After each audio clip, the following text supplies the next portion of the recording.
Okay, welcome everyone. On the eve of President Biden's climate summit, it's a great pleasure to welcome you all to this launch of the Glasgow Financial Alliance for Net Zero. Achieving the goals of the Paris Accord requires a whole economy transition, and it requires a global transition.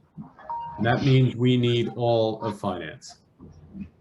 The Glasgow Financial Alliance for Net Zero brings together the world's biggest banks, asset owners, asset managers, and insurers from across 5 continents into the UN's RaceToZero, which is the gold standard for commitments to sustainability. GFANZ is launching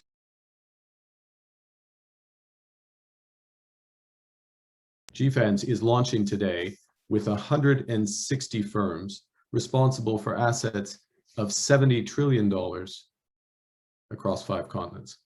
They have one shared mission, which is to broaden, deepen, and accelerate the transition to net zero by 2050 at the latest. This is the breakthrough in mainstreaming climate finance that the world needs. Now, a crucial part of today's announcement is the formation of the industry-led and the UN-convened Net Zero Banking Alliance. And I'd like to salute the leadership of UNEP Finance Initiative and the Financial Services Task Force in making this possible. The Net Zero Banking Alliance is launching with 43 banks with responsibility for assets of over $28 trillion. Under GFANZ, the Net Zero Banking Alliance will join forces with the Net Zero Asset Managers Initiative, the Net Zero Asset Owners Alliance, and the soon-to-be-launched Net Zero Insurance Alliance, in order to ensure that the financial system works together to support businesses and communities, large and small, as we build a more sustainable and prosperous economy. We can expect GFANZ to grow further in the run-up to COP26 in Glasgow, so we can turn the existential risk of climate change into the greatest opportunity of our time. And now, I'd like to hand over to President Biden's Special Presidential Envoy for Climate, the Honorable John Kerry, who has shown great personal leadership in helping to deliver today's announcements and so much more for this week and so much more to come into Glasgow. John, it's a great pleasure, great honor to have you here today, and the floor is yours. Well, Mark, thank you very, very much. Thanks for the introduction. More importantly, thank you for this tremendous initiative, which everyone is going to benefit from. And it's a little unusual, I think, for people to be listening to an announcement about major financial institutions taking a lead in terms of the climate crisis. But that's exactly what is happening. And I want to thank you for your personal tenacity in helping to pull all of these folks together at this critical moment. Let me just speak to the importance of this, both the Net Zero and the Glasgow Financial Alliance, and they kind of obviously go hand in hand. Speaking as somebody who had the privilege of serving as Secretary of State and trying to figure out the Paris Agreement, and then subsequently working on the next steps we have to take to meet the Paris Agreement, it is patently clear that no government in the world has the ability to summon the finance on its own necessary. There's no budget of any country that can do what we need to do. The UN Finance Report has made it very clear we have an enormous gap in financing to create the new technologies, to move, to implement the mitigation steps, the adaptation and resilience steps necessary to meet the climate crisis.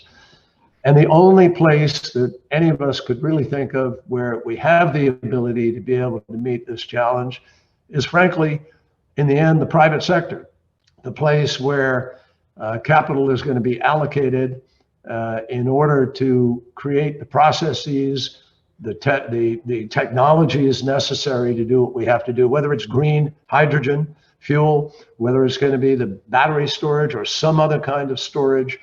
We are way behind, as Mark knows, as the UN knows, as people who have followed this issue know. We're way behind where we ought to be in meeting the Paris goals, but also in meeting what the science and the scientists are telling us we need to be doing.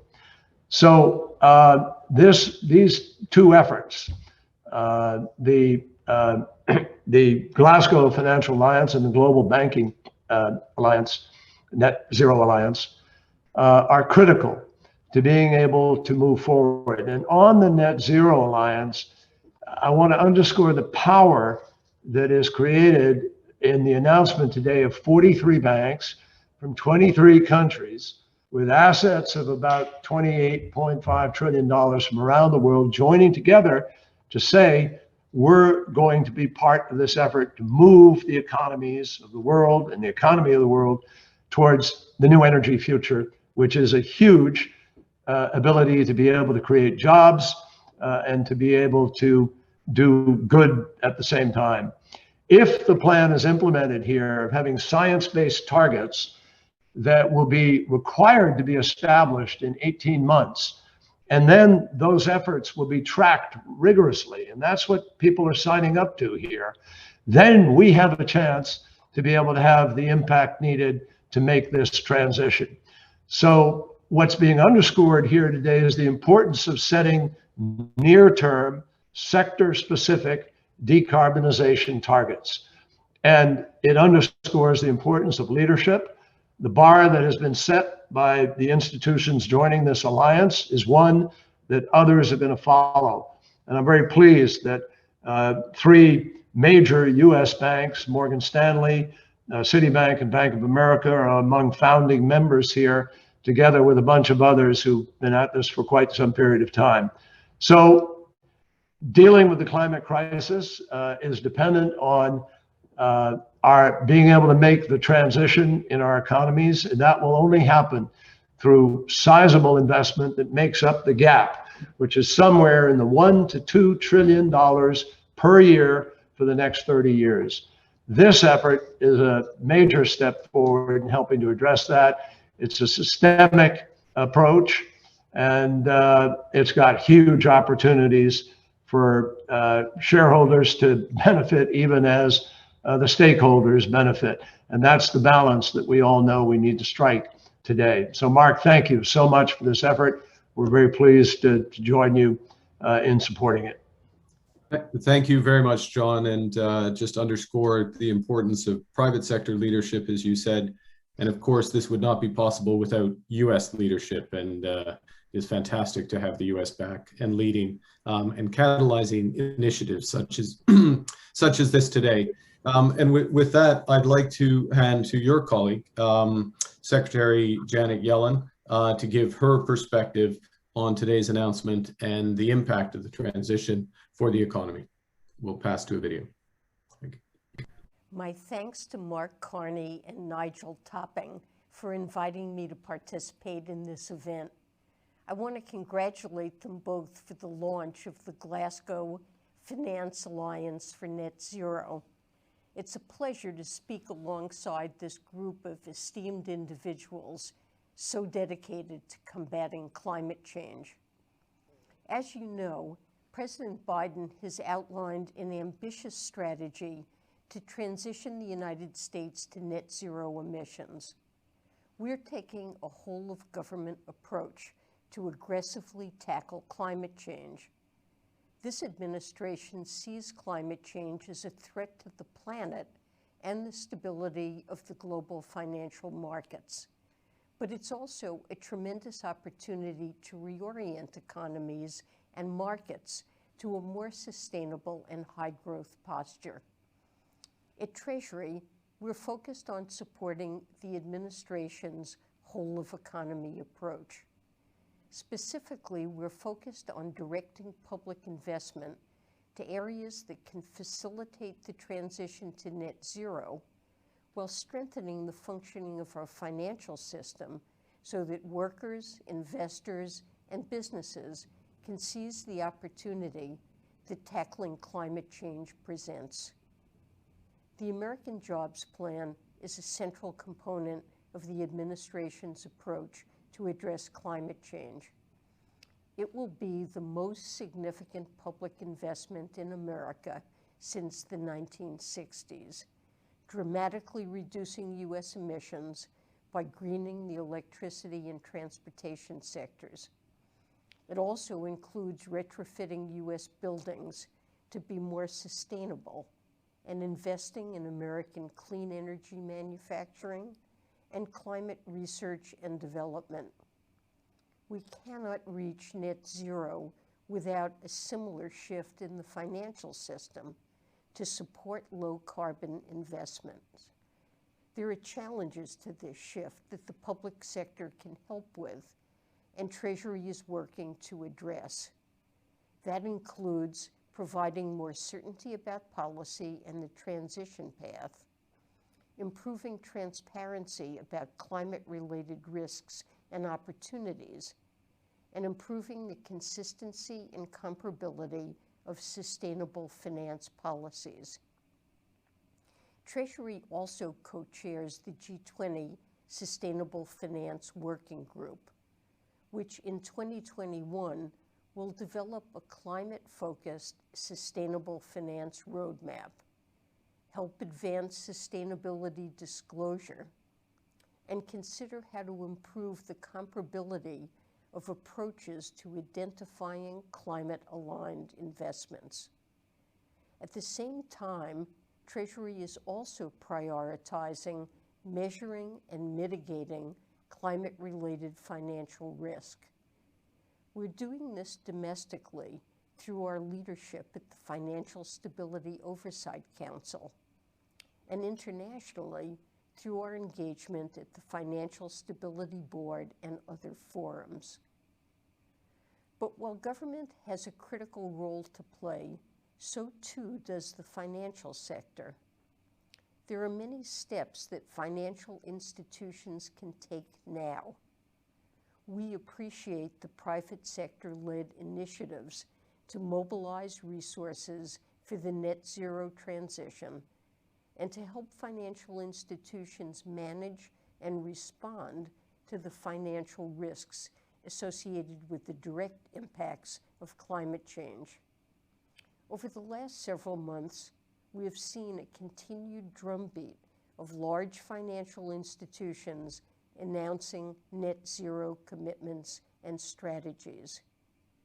Not only do these actions clearly align corporate commitments with the policy direction of this administration and many of our closest partners around the world, they also help financial institutions manage the risks and opportunities associated with the transition, while sending a powerful signal to global financial markets that private capital is prepared and ready to support the transition to a global low-carbon economy. And while commitments to a 2050 net zero target are important, to be truly meaningful and credible, we need to see tangible progress in the near term. We therefore applaud those companies that are setting near and intermediate term decarbonization targets. It's critical to provide platforms for financial institutions to show greater ambition and to encourage the development of tools and approaches to support financial institutions in developing strong, transparent, and credible strategies to embark quickly on a pathway to net zero. Financing and ultimately reaching net zero will require that the public and private sector work together globally. We have a lot of work still ahead of us. At Treasury, we're taking the steps today to put our economy on a net zero path, and we're pleased to see the financial sector doing the same. Thank you, Secretary Yellen. And now we'd like to move from one G7 finance minister to another. The chair of this year's G7 finance ministers and governors, the UK Chancellor of the Exchequer, Mr. Rishi Sunak. Rishi? Hi, it's great to be speaking at the launch of the Glasgow Financial Alliance for Net Zero today.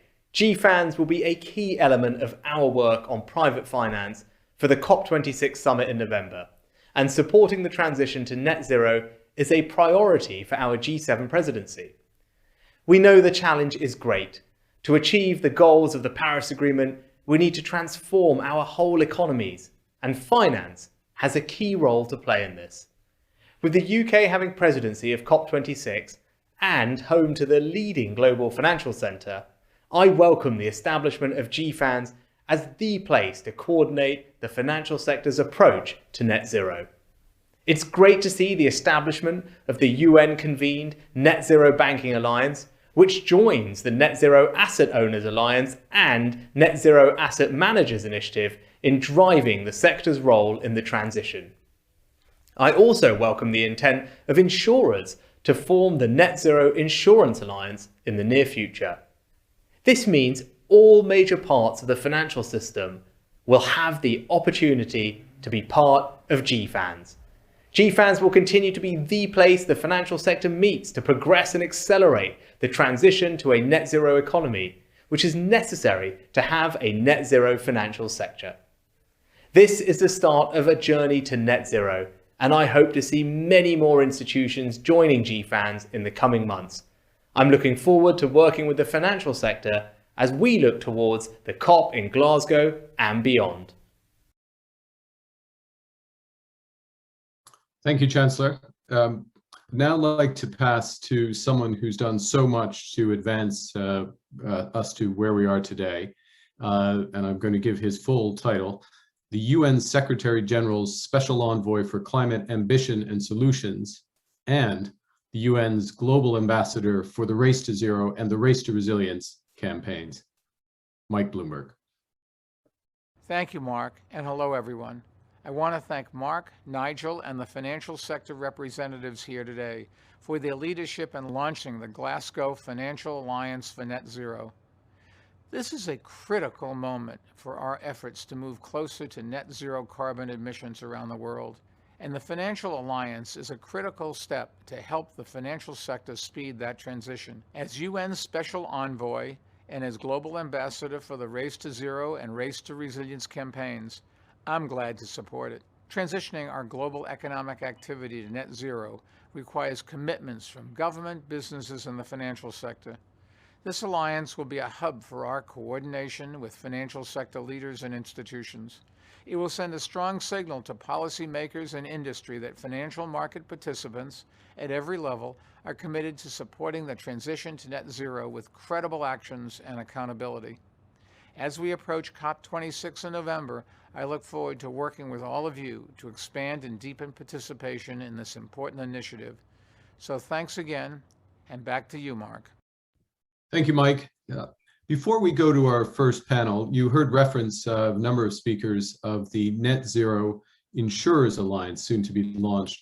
And I'd like to invite the chair of that alliance, who is also a member of the Asset Owner Alliance and one of the leading climate champions in the private sector, the CEO of AXA, Mr. Thomas Buberl, to say a few words before our first panel. Thomas, please.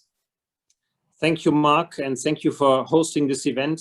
This is a very important milestone on our collective journey towards climate neutrality, and the effort of the Glasgow Financial Alliance is really comprehensive. Comprehensive across all the different sectors of the financial industries that are represented here today. We started very early in 2015 with the coal divestment, and today we see really everybody aligned, public and private, towards climate neutrality, and comprehensive also across the various businesses, from the question of aligning our investments also to aligning our efforts on the underwriting side. And I'm very proud and pleased to announce today that with 6 peers, we are in the process of launching the newly established Net Zero Insurance Alliance. It is an honor for AXA to chair this alliance, and certainly we will extend the climate neutrality commitments also to the insurance business, which is the right collective setting for us. So ahead of COP26, we are planning to launch that new alliance and really hope to play as well a key role in supporting the transition to a low carbon economy. Thank you, Mark. Thank you, Thomas, and thank you again for your leadership. I'd now like to call up on the screen our first panel, which is going to focus on the Net Zero Banking Alliance. And I'm going to briefly introduce each of the individuals just as they come on screen, and then prompt them with a few questions.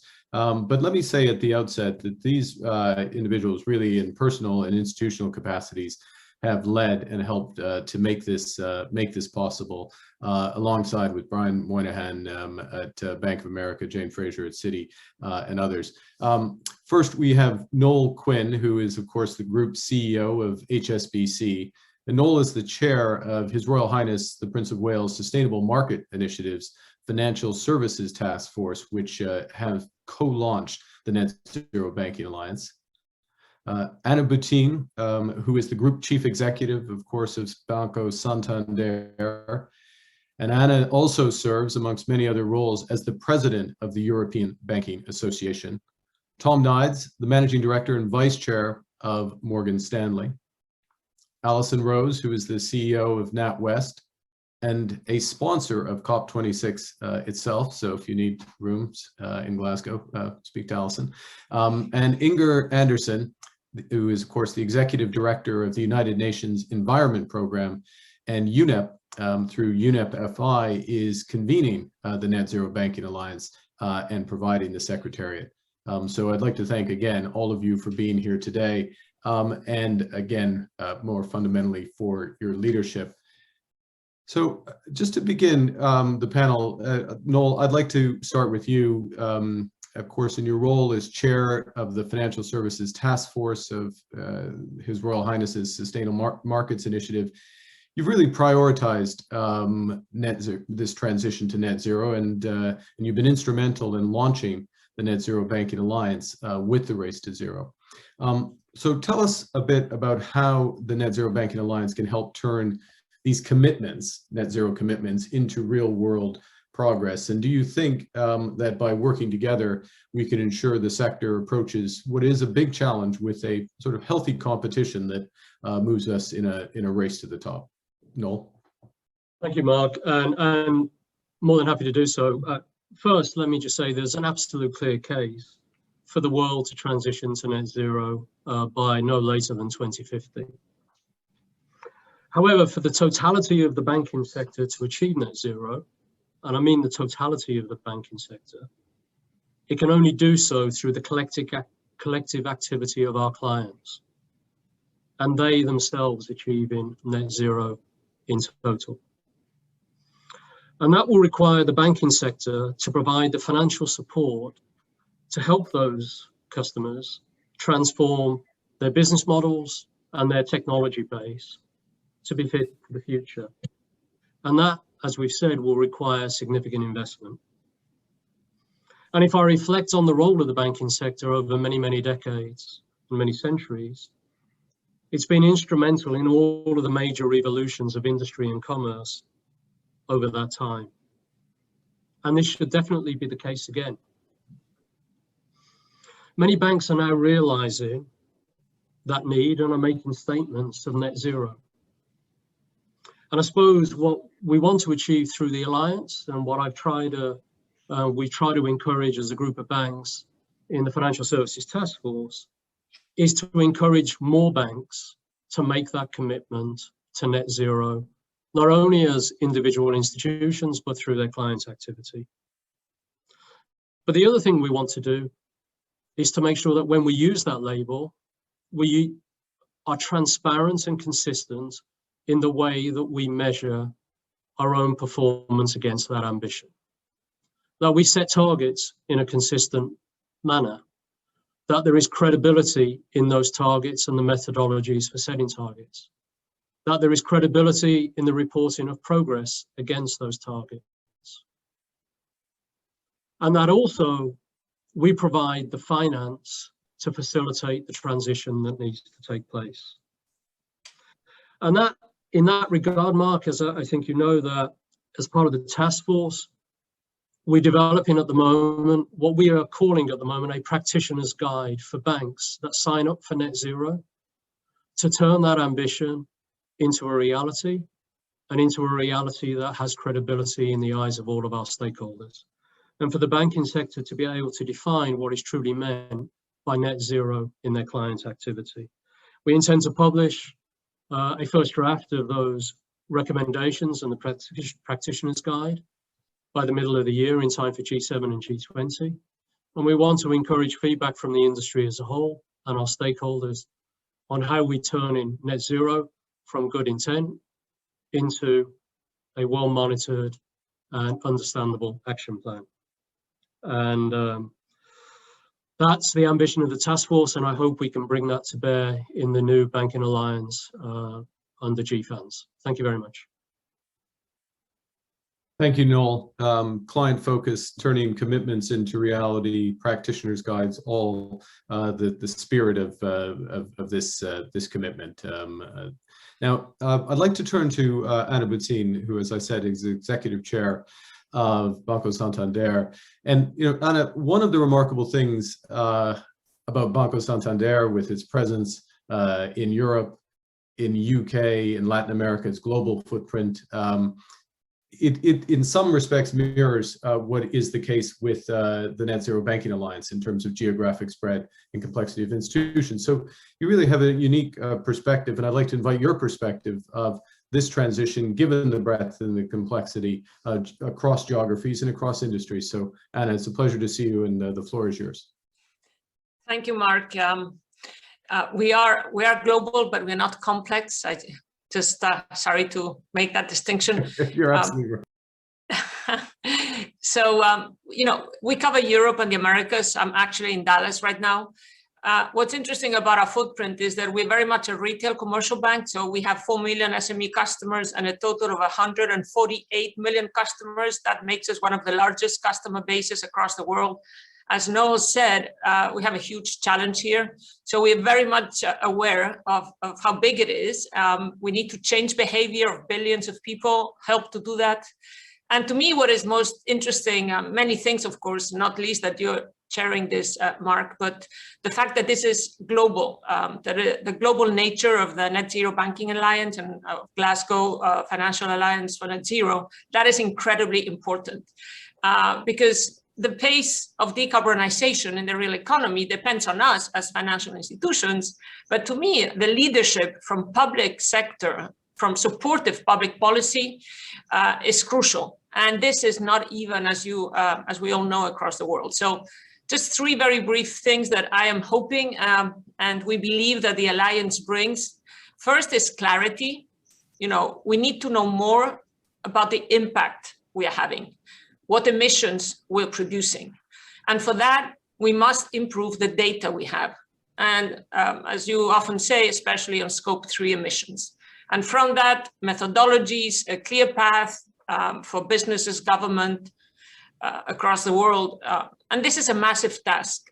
Again, it's not just about our impact as big companies, which, as you know, is often the focus, but SMEs and individuals. And I'm sure that the Alliance is going to help on that. To me, the second thing is certainty.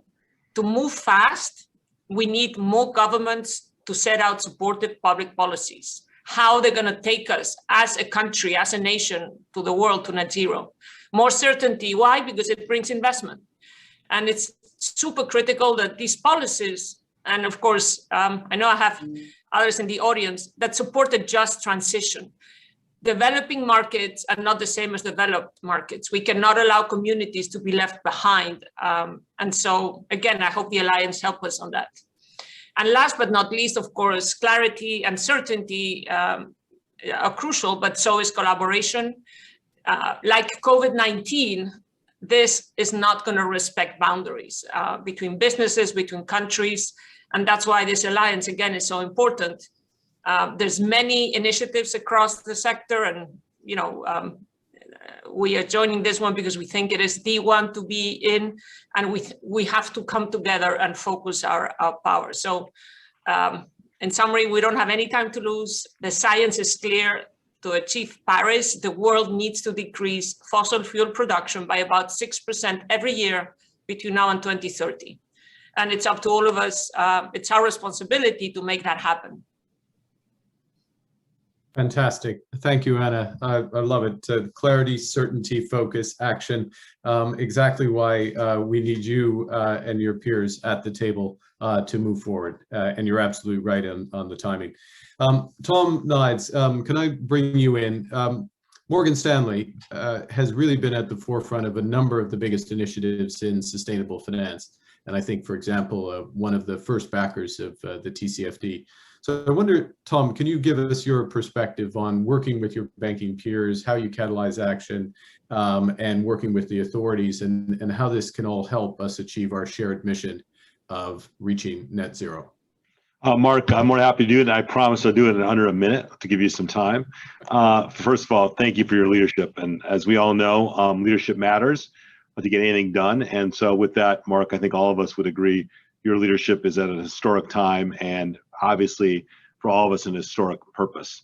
You know, Morgan Stanley's been at this journey, as you mentioned, for a long time. In fact, I think we were one of the first banks to actually create a sustainability institute almost 10 years ago. And it wasn't just to create something, it was to focus the firm's management and attention on the world of sustainability as it was developing. And as my colleague, Audrey Choi, who leads all of these efforts and runs the Institute, has said many times to me, sustainability cannot be a fad, but it has to be how we fundamentally do our business. And that is no more true than it is today. So we were proud to be a leader in our commitment to sign the Net Zero 2050 pledge. As you know, that is not easy for any of us in these financial institutions, because we have lots of clients, lots of customers, lots of employees. You don't always get exactly what we get. So making that determination was critically important. I think it is not only our employees, but most importantly, our clients need to get this. And I think as we think about the financial institutions that are around this table, it is our clients who have to understand this. So as we begin to spread our wings and you begin to spread your wings, Mark, it's really important that the big institutional clients that feed all of our institutions understand that for us to succeed, they have to help us succeed. And I also think it's important, as is proven by those of us on the screen, that this is a time for all the financial institutions not to compete, but to work together, okay? And for example, I had a number of phone calls to my friend Ann Finucane from Bank of America, who wanted to make sure we were all on the same page. And obviously Bank of America is part of this, and it just shows you in this particular area, there's no need to compete. It's just really a need to figure out how we achieve this together. And so the reason we are supporting the Net Zero Banking Alliance will be helpful us, because as we know, as we begin this journey for all of us, it's confusing. Everyone's going to decide exactly how to measure success. What is the benchmarks? And to have an organization of your credibility, Mark, that'll help all of us in this journey, will make those of us who want to be leaders in this easier. So let me say, on behalf of Morgan Stanley, on behalf of James Gorman and all of our employees, we're honored to be part of this. So thank you for including us. Thank you, Tom. It's fantastic. And also let me add my thanks to Anne for her efforts in helping to get this in the right position to launch.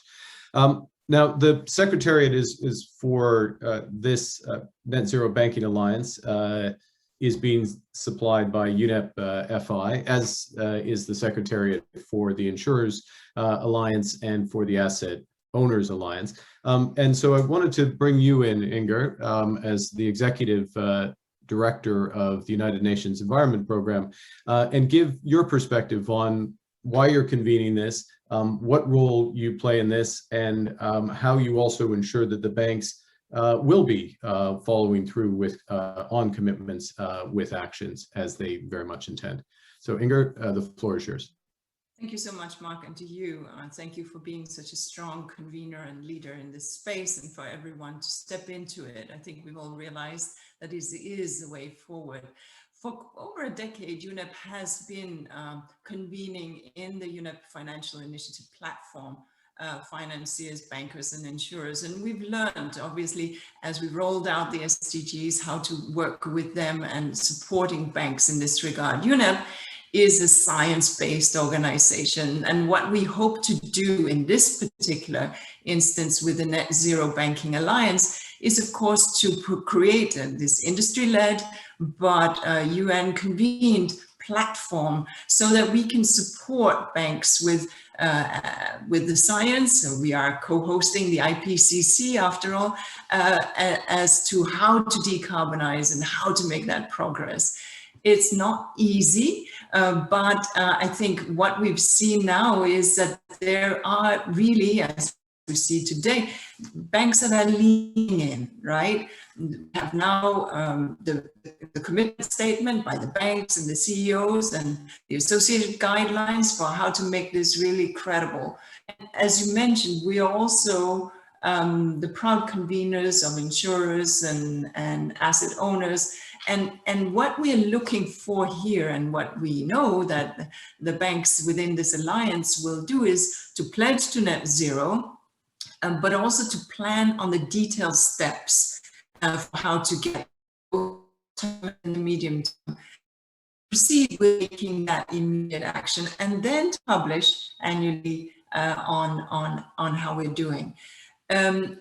We need to facilitate that transformation in the real economy, and the banker's role is absolutely critical. We know that because all industries have to decouple from that polluting age that we have been in. And so it goes for energy and transport and infrastructure and food systems and so on. It's hard, but beginning to understand what that means and having sort of science behind it is very much the way to go. And we realize, of course, that we have to focus, as we just heard, on scope 3 financed emissions, not just operational emissions, but it's hard. And so we need to have more data on these industries. And so what we from UNEP hope to do is to provide some from 16 to 19% down. So this is quite critical, seeing already what can be done. And of course, we're very, very pleased to be involved at this point, Mark. Thank you very much. Thank you again, Inge.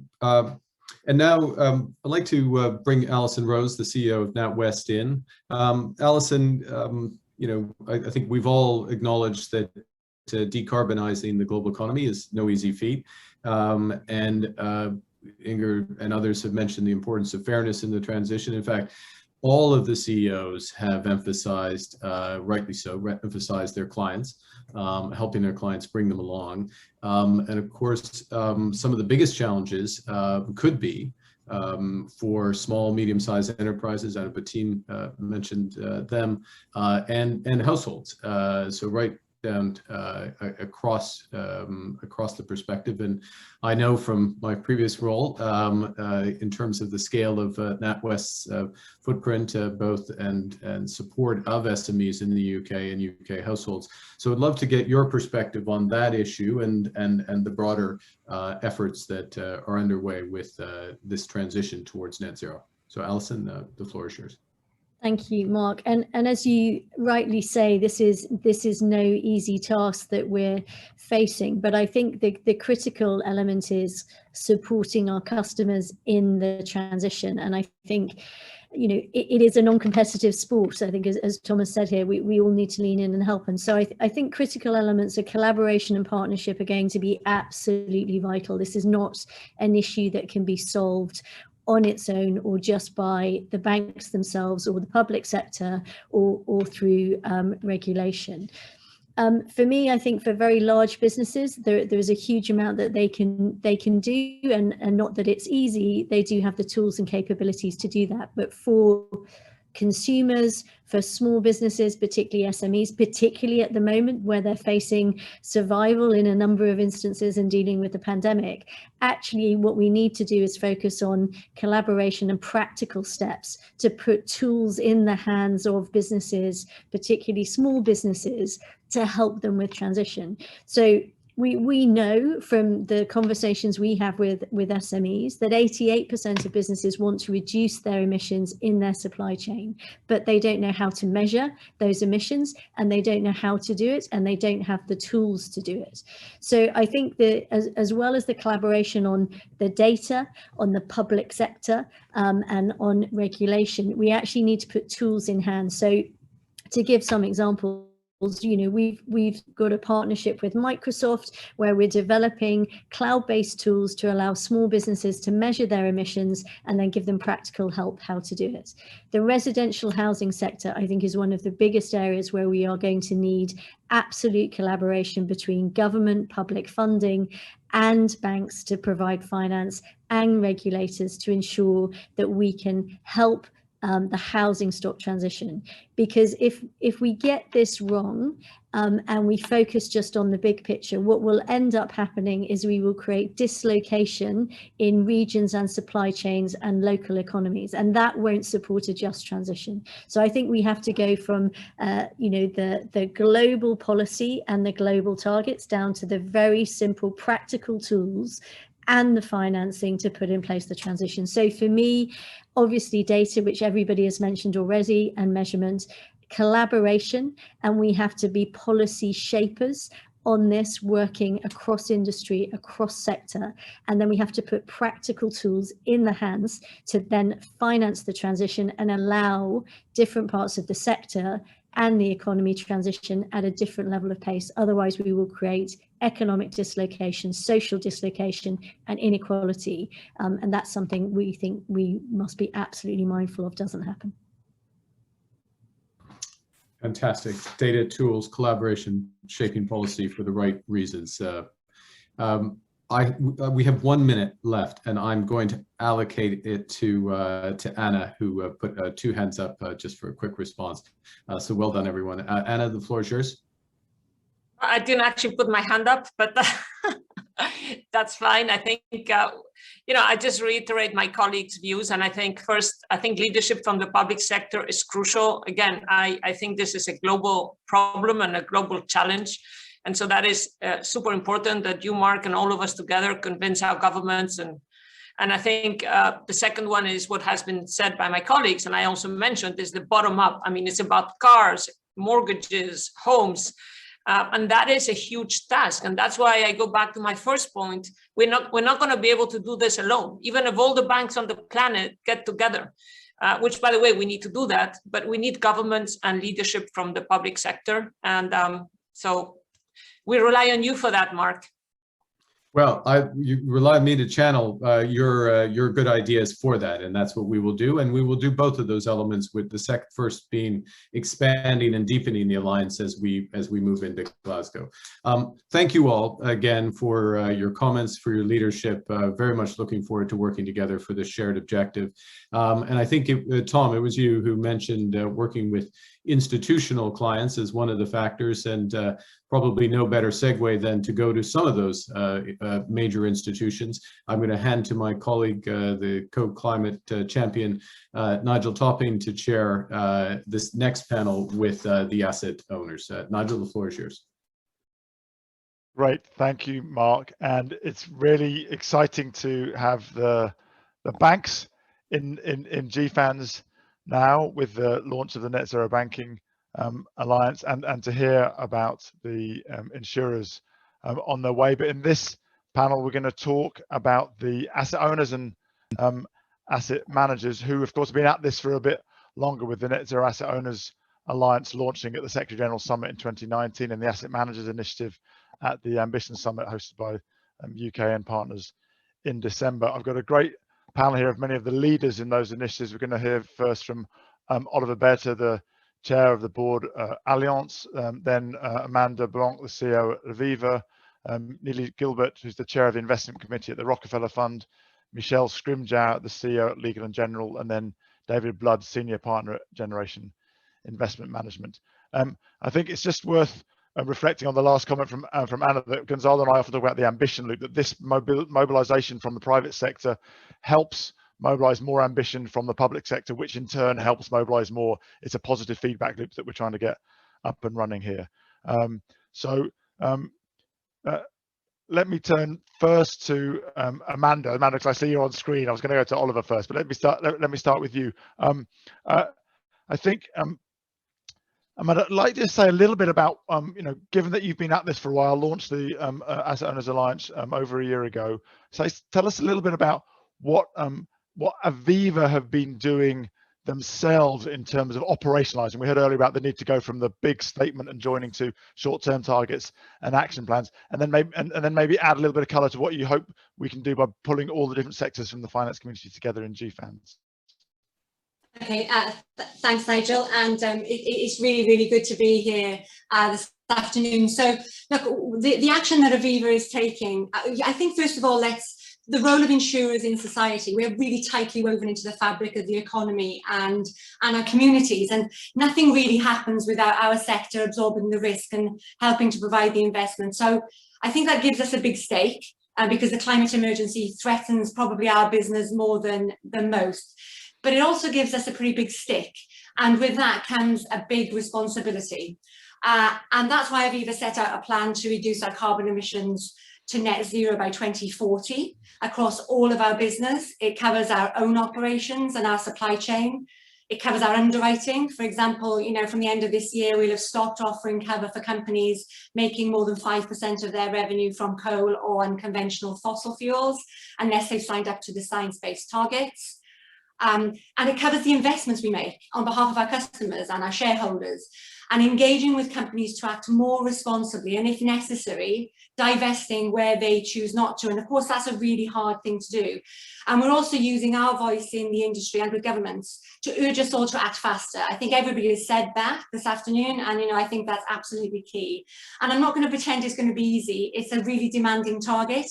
And honestly, there are some bits of it we don't know how we're going to get there yet, but we're really thinking that we'll build the ship while we're sailing her in many respects. So we really want to make really good progress, because I think that important stuff tends not to actually be that easy, does it? And I've seen personally the effect of climate change is already having on people's lives. If you see the homes that have been wrecked by flooding and the livelihoods that are lost by that. So I think, we're in this business to help protect people, to make their futures more secure. However hard they try, our customers cannot make a big difference on their own. So I believe we have a responsibility to use our influence on their behalf. And for me, that means taking a bold lead on climate and acting quickly to deliver something really meaningful. Now, the benefits from the GFANZ concept, it feels to me like there's a real shift in momentum. More organizations are stepping up, but clearly, to have a global impact, I think, as everybody has said this afternoon, we have to take coordinated action. So that's why we're playing an active role, and all the various net zero alliances that touch our business, whether it's asset ownership, asset management and underwriting, as Thomas spoke about earlier, are all really important to us. But amid all this enthusiasm, and there is a great deal, we cannot afford duplication or actually for things to fall through the gaps. So Mark's concept of bringing all of this together with a financial alliance under one umbrella, I think that's brilliant. And at our best, we can be more than just the sum of our parts. I mean, that is my genuine belief. But I know Mark won't expect me to give him a free pass on this. So now that he's assembled all of his sort of climate avengers, we need to make sure that the group delivers some meaningful change for the real people I talked about earlier. I think using our collective expertise to speak truth to power, to advise governments, regulators, the institutions that make up the global financial architecture about the changes needed to deliver the net zero financial targets. But keep our customers at the heart of that activity, just as Alison was saying. We're doing this for them. We need their support to deliver the pace and the ambition required. So let's set out a clear plan for what the group will do, by when, and then let's deliver on it. Thank you. Great, thank you, Amanda. I love the idea of you having a stake, but also having a stick. And I think John F. Kennedy said when he made the moonshot commitment that we don't do this because it's easy, right? Actually, we do this because it's hard, but and in this case, but essential. So, thank you. Great illustration. Let me turn now to Oliver Bate, the chairman of Allianz. Oliver, I wanted to hear again a little bit about what Allianz and you're doing at Allianz themselves, and maybe you could say a little bit more about the progress you've been able to make in the Net Zero Asset Owners Alliance in terms of agreeing some of the protocols around setting targets and around sort of collective approaches, for example, to coal. Oliver, over to you. Thank you, Nigel. Thank you, by the way, for something you did in an old role, which is the establishing science-based targets, which has been the foundation of our work. So thank you for that. I think many people don't know, we launched the Net Zero Asset Owner Alliance in the UN General Assembly in September of 2019. And I want to thank the UN colleagues for hosting that, because that's very important. This is actually a public-private partnership as it should stand, and we should applaud that. Now, since then, we have tripled membership and tripled assets under management across continents. We have now 4 continents in. We had our first Asian member, which is very important. But more importantly, I want to pick up one point that Mark had earlier. And it's something that's very important. This is the decade where we have to deliver. Net 50 is great. We need that. We need also to align with science-based targets, but we need to deliver sooner. So therefore, all members in the Alliance have committed to have targets by 2025 and publish them. 13 out of the 37 have done that already, including Allianz. Of course, that's the answer. And it will address more than 35% of the investment portfolio. By the way, Allianz has been net zero for a decade already. And so we got an early start on that. And we can share with the other colleagues that are just launching or soon to be launched on the underwriting side what the struggles have been that we are going through in order to be very concrete. And that's the second point. It's very good to have these aspirations, but they don't make any sense. I think that's a little bit our German DNA if you don't have the engineering concept to deliver it in a credible way. So what we need now across actually GFANZ is the measurement technology. It's lots of work that Brian Monahan has led in the WEF and with the 4 accounting firms, but we need to have the measurement, and particularly for us as asset owners, we need to have the asset managers to really adopt common standards on how we publish these numbers so we can follow through with our investments and the dialogues with the sectors. And last but not least, it's very important now to talk about nomenclature and particularly around how do we cluster things. Let me say, spend a minute on that. We are very worried that the financial markets, as always, will move to the extreme. So the moment we declare something non-green, it will be left behind. So we need transition plans and transition funds in order to make sure that we do the hard work to deliver that. We have some not so good experience in Europe from leaving nuclear assets behind that nobody's taking care of. So we need to make sure that we don't just think about the green future, but the way how we get there, and there's some hard work to be done. Thank you very much. Right. Thanks, Oliver. And I love the point you make that that 2050 isn't a magical date. It's the absolute backstop. And that's why Gonzalo and I call this a race to zero, and every month, every year that we can get there sooner. I think, and so far our experience is that once people get on the journey, actually they often do speed up as they start to get into the concrete steps that need to be taken. Also, I think your point about the need for us to think about transition finance is absolutely crucial, right? We're going to need to deploy finance to enable the whole of the economy to make the transition. Thank you, Oliver. I want to turn now to Nili Gilbert, who's the chair of the investment committee at Rockefeller Fund. And Nili, slightly different organization from a global insurance house or asset owner, asset manager. Tell us a little bit about the decision-making process at Rockefeller. Obviously, we often hear about the walls that have sometimes been in foundations between the philanthropy and the management of the endowment. So it'd be interesting to hear a bit from you about how you've worked to align those and what you're doing now at the Rockefeller Fund. Nili, over to you. Well, Nigel, thank you for your thoughtful question as well as for your leadership. Thanks to the leadership for everyone gathered here today, not just the speakers, but many of the attendees. For the David Rockefeller Fund, you're right. We were the third foundation, the third US organization and the first foundation in the world to join the Net Zero Asset Owners Alliance. And for us, it was a mission-aligned decision because we're also making grants in support of a successful climate transition. So for the David Rockefeller Fund Board and its investment committee, when we made our net zero commitment, we were really motivated by a sense of fiduciary duty.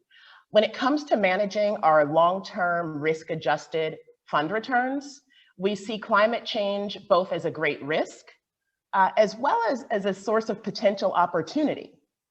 So we often talk a lot about double materiality on our team, not just the risks that climate poses to our own portfolio, but also the threats that unmanaged environmental risks in portfolios like ours pose to the climate.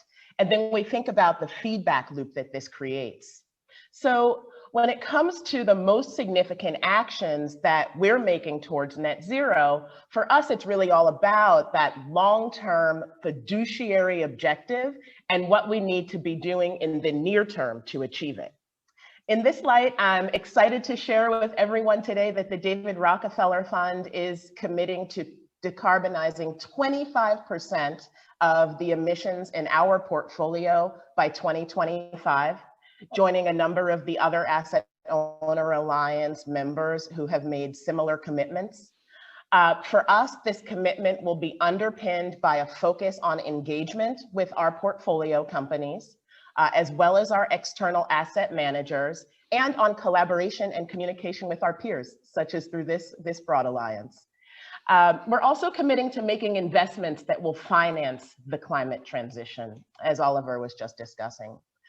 To see more details about that commitment, as well as many other members of the Asset Owners Alliance, please check out the website for the group for those who want to learn more.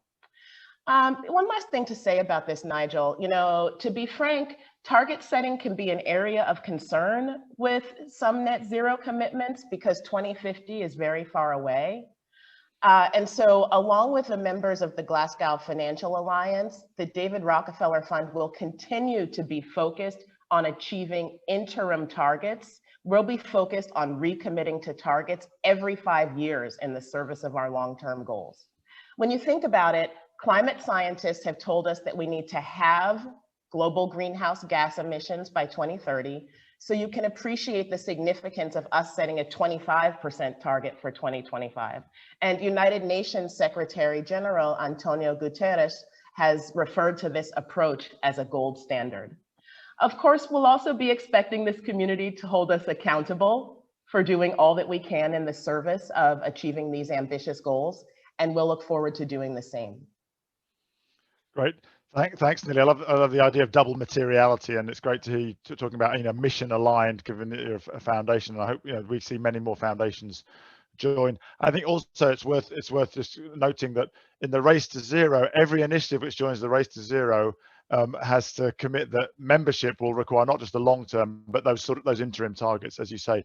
I mean, the way we think about it is when you enter a race, you don't then get to just wander around telling everyone that you've entered the race. You have to start running. And I think that's what we're seeing, is we're defining the pace at which people have to run. So that concrete target of 25% in 5 years is a great example of that. Thank you very much, Nili. Great. So let's turn now to the asset management community. I'm going to start with Michelle Scrimgeour, the CEO of Legal & General Investment Management, and is also the co-chair of the Alok Sharma's, the incoming president for COP26 CEO group. Michelle, great to have you with us, and tell us again a little bit about what Legal & General are doing, and then maybe you could say a bit about how you think the role of asset managers in the collective of GFANZ is going to be helpful going forward.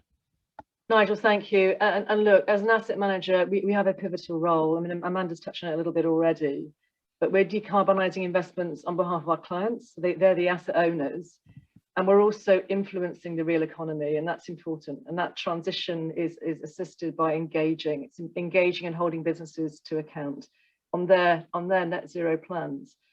So we're also committed as part of this to investing our investments with that framework, and we're already channeling our investments towards lower carbon solutions, and that's what our clients are expecting. And we're really focused on two things. Firstly, product innovation and client education, so important. That's so that we can provide sustainable solutions and investment solutions to finance the whole economy, because we need to do both. It's decarbonise portfolios and also directly finance green opportunities, which we've also spoken about. And secondly, it's strong engagement with consequences. And that's such as a climate impact pledge that Elgin has. And that really is about our engagement with companies and helping them make that shift. And that engagement is powerful. We're seeing a tremendous amount of action as a result of that. And if we don't see that net zero strategy alignment, we can escalate to sanctions, voting, but also asset allocation decisions. I really think that this commitment to net zero, which we're seeing from asset managers, but also from financial institutions, this is terrific to see the amount of energy in the virtual room today, that we can genuinely have a proper sense of urgency and action and commitment as we move towards the same future. I think everyone's also made that point. I think as Alison said, it's not a competitive sport at this point. And for GFANZ, I mean, look, we are all extraordinarily busy. I know everybody on this call is, but this is a fantastic opportunity, not just to help with the connective tissue, which I think is going to be so important for all of us amongst, as financiers, but it's also, I think, a forum to address real concerns and make that link between finance and real economy businesses. And Nigel, maybe just an example of that. And it's interesting, I think a number have touched on this, but the built environment and real estate assets are a really crucial part of the transition and of the decarbonisation effort in every single country around the world. And it's often really hard to get to those assets because they're often held by individuals, and regulations don't always incentivize people to make long-term environmentally conscious decisions. But banks provide mortgages, insurers provide underwriting, asset managers like us finance companies, and they're held as assets by asset owners. And we've all committed today to net zero. So I think there are sufficient ties that bind there. And I know it's not easy, but I do think this is the moment. And it's the forum to help address that and also embed the right decision-making process. And if we can do that with all the right touch points, I do think there's a fantastic opportunity to spur the right regulation that would also needs to be put in place in time. And that was really all I'd like to say. Thank you. Right. No, thanks, Michelle. I love the fact that you talk about engagement with consequences. I think, rather than the kind of black and white divestment, but the divestment may be a consequence, but there's a process there, and that you're really talking about financing the future. Also, that making a bold commitment like this has to lead to product innovation. I mean, that's true across the economy, and whether you're a car company or an asset manager, if you commit to getting to net zero, you've got to innovate and educate your customers. You can't use customer lack of demand as an excuse for not being in action. I think, again, that's the common lesson we're seeing across sectors. Great, thank you. Let me turn to a last panelist. We have David Blood, Senior Partner at Generation Investment Management, been a key partner in getting the Net Zero Asset Management Initiative off the ground. Also very ambitious. David, I'm really keen to hear from you about, again, how does an asset manager commit to net zero 2040 before all the clients have committed to net zero 2050? And how do you think we might be able to, with the collaboration of GFANZ, help drive more urgency and more ambition collectively? David, over to you. Well, thank you, Nigel. And actually, the debate we're having now in Generation is whether 2040 is ambitious enough. I think the question is whether it should be 2030 or something more like that. And frankly, we think that GFANZ will help us be more ambitious. And as everyone has said, the time to transition to net zero is really not 30 years. We really need to move very, very quickly over the course of the next 5 to 10 years. We have said multiple times that the next 10 years, 5 years will be the most important in our careers. The transition to net zero will be difficult. We felt very strongly that the asset management industry needed to be part of this and be at the table and help lead it. We do allocate capital, and of course, by the way, this transition is an extraordinary opportunity. The transformation to net zero will be the most significant economic opportunity in history, and therefore it is absolutely an investment imperative. But also, as finance professionals, we have an opportunity to make an impact. And frankly, because we have this opportunity, and we know we have this opportunity to make an impact, we feel we have an obligation to do so as well.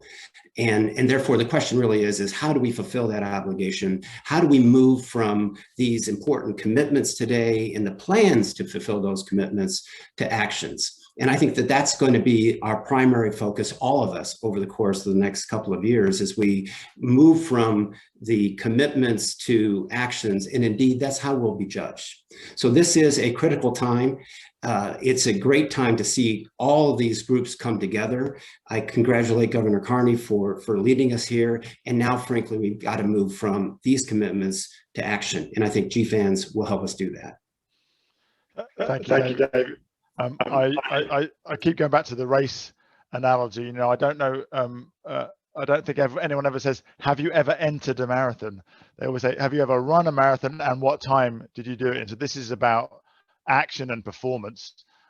Beyond the, of course, the commitment is necessary, but then it's about action and performance. I think that's something that's come through as a really consistent message from everybody. Look, with that, I'm going to wrap up the panel, and it's a real pleasure to hand over to my fellow high-level climate action champion, Gonzalo Munoz from Chile, for some closing thoughts. Gonzalo, over to you.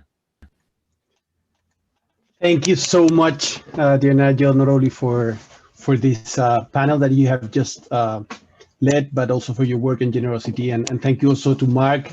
I think you both represent the type of amazing leadership that is required in order to mobilize radical collaboration. And I personally know how much it has taken to reach this point. Definitely alignment of the finance sector with net zero is a game changer that must and will accelerate the decarbonization around all sectors of the economy. The implementation of these commitments will be reflected in sectors like clean energy, zero emission vehicles, and the ramp up of regenerative agriculture in the short term. Coming from Chile, I am particularly glad to see banks of 23 different countries joining us today on the Net Zero Bank Initiative, including some from the Global South. And I think it was very well expressed in some of the panels how important this does. Science tells us that we need to have our emissions by 2030, and we can only make it if we also have the right financial incentives in emerging economies and middle-income countries. We heard it from many panelists today. So today's commitments are a tipping point on our race to zero. Now we need to deliver and accelerate the implementation. Thank you to all the members of the GFANZ for how you have raised the bar. Let's continue working to reach the net zero and resilient world that we require no longer than 2050. Thank you very much.